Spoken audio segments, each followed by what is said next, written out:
Hello everyone. If you are getting a connection failed error while playing Call of Duty Modern Warfare 3 on PS5, then this video is going to show you the exact fixes that are working in 2026. So first of all, you need to check the game server status first.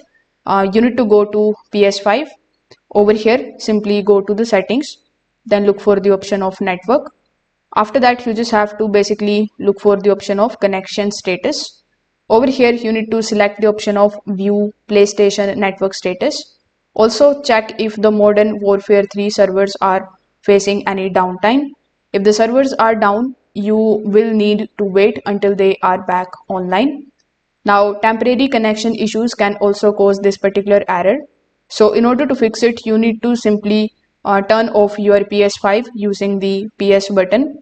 After that, select the option of power.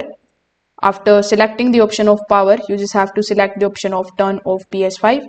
Then unplug the router as well for about 1 minute.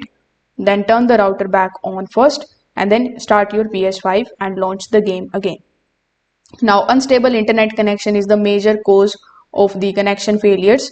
So if you are using Wi-Fi, you can try switching to a LAN cable, or you can move your PS5 closer to the router. Then you can go to the settings, then go to network, and now you need to look for the option of setup internet connection and then simply reconnect it. So if this video helped you out, make sure that you like this video and subscribe to the channel. Thanks for watching.